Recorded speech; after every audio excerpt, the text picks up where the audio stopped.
बिस्मिल्लाहिर्रहमानिर्रहीम। दोस्तों, आजकल आप देख रहे हैं पूरे पाकिस्तान में बारिशों की वजह से और दरियाई सैलाब की वजह से पूरे मुल्क और इंतहाई परेशानी के शिकार है। इन हालात में हमारी ज़िम्मेदारी है कि हम अपने मुल्क के परेशान हाल आवाम की, यहाँ रहने वाले मुसलमानों और इंसानों की परेशानी को समझने वाले बने और इस मुसीबत की घड़ी में उनके साथ खड़े होने की ज़रूरत है, उनकी मदद की ज़रूरत है, उनके लिए इंतज़ाम करने की ज़रूरत है। लाहौर में, पंजाब में लाखों बंदे बेघर हो चुके हैं और करोड़पति लोग भी तकरीबन सड़क पर आ गए हैं। इन हालात में वहाँ सबसे ज़्यादा ज़रूरत पीने के पानी की है, उसके बाद खाने की है।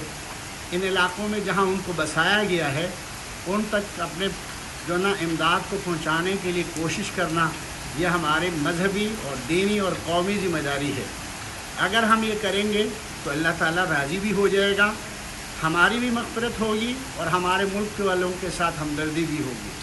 इसलिए मेरे मुहतरम भाई, बुज़ुर्गों, दोस्तों, हम अपने हालात को पेश नज़र रखते हुए इस पैगाम को आगे बढ़ाएँ कि सिलसिलागान की हर लिहाज से उनकी मदद करके अपने अल्लाह को राज़ी करें।